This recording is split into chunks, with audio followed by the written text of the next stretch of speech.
میں ملتمس ہوں تقریر کے لیے اردو کمیونٹی اسکول کی طالبہ اریبہ نور، آپ کی بھرپور تالیوں میں۔ اعوذ باللہ من الشیطان الرجیم، بسم اللہ الرحمن الرحیم۔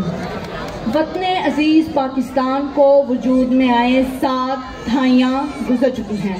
جو وطن اسلام کے نام پہ معرض وجود میں آیا، وہ وطن غیروں سے زیادہ اپنوں کی ریشہ دوائیوں کا شکار ہے۔ قصاص کس سے مانگے تمناؤں کے خون کا، گناہگار ہے کون اور خون بہا کیا ہے؟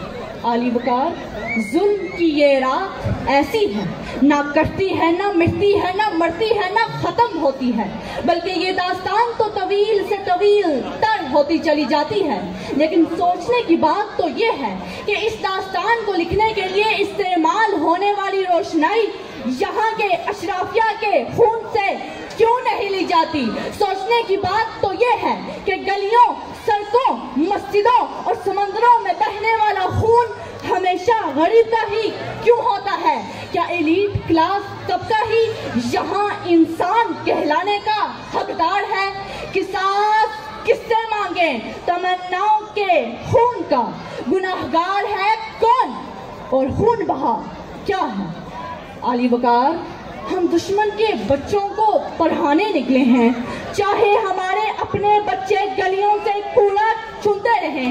جب رشوت خوری بنیادی ضرورت، عدلیہ طاقتوروں کی لونڈی اور حرام خوری قومی فریضہ بن جائے، تو سینکڑوں نوجوان اپنا وطن، گھر بار، ماں باپ چھوڑ کر یونان کے سمندر میں ڈوب جانے پر مجبور ہو جاتے ہیں۔ کہ تجھے کس لیے شکوا ہے، کہ تجھے کس لیے شکوا ہے؟ بچے گھر نہیں رہتے، جو پتے زرد ہو جائیں وہ پیروں پر نہیں رہتے۔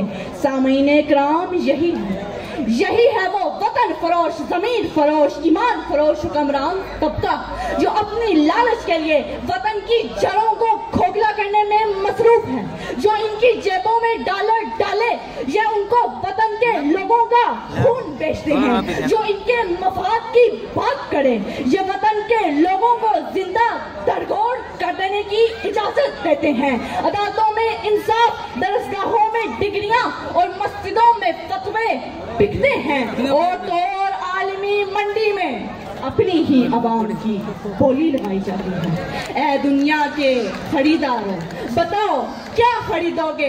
یہ اپنی قوم کے بندے یہ سستے دام بیچیں گے، کھنکتے چند سکوں پہ یہ ان کے نام بیچیں گے۔ یہ بیٹی آفیہ جیسی یہ لے لو کاسیوں کو بھی، یہ بوڑھے بچے لے جاؤ جوان بھی داسیوں کو بھی۔ یہ غدار رہبر ہیں جو سارا ملک بیچیں گے۔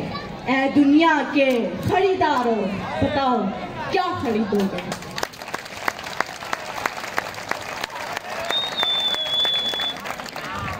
سامعین اکرام، اب ہمیں ظالم کے سامنے مظلوم بن کر حشرات کی طرح رینگنے کی بجائے ظالم سے بغاوت کرتے ہوئے اس کے آگے شیر کی طرح کھڑا ہونا ہوگا۔ سمندر میں ڈوبنے کی بجائے موجوں سے مقابلہ کرتے ہوئے ساحل پر اترنا ہوگا۔ ڈر اور خوف سے سر جھکا کر گھٹ گھٹ کر مرنے کی بجائے دلیر اور بہادر ہونا ہوگا۔ مفاہمت نہ سکھا جبڑے ناروا سے مجھے، میں سر بکف ہوں لڑا دے کسی بلا سے مجھے، کیونکہ کچھ نہ کہنے سے بھی چھن جاتا ہے اعجاز سخن۔ ظلم سہنے سے بھی ظالم کی مدد ہوتی ہے، ظلم سہنے سے بھی ظالم کی مدد ہوتی ہے۔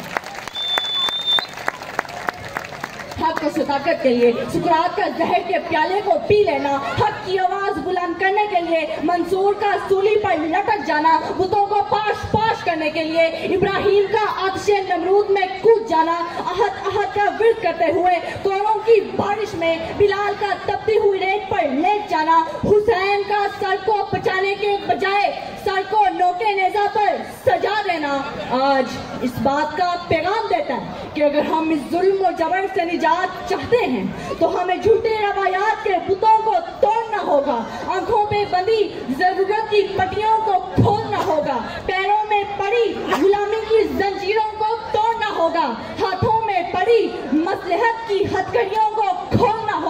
لبوں پہ لگے مجبوریوں کے تالوں کو توڑنا ہوگا.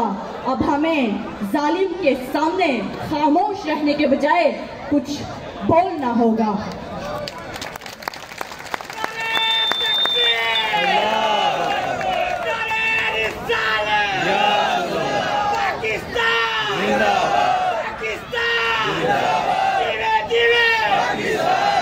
اے ظلم کے ماتو لب کھولو, چپ رہنے والوں چپ کب تک, کچھ حشر تو ان سے اٹھے گا, کچھ دور تو نہ لے جائیں گے.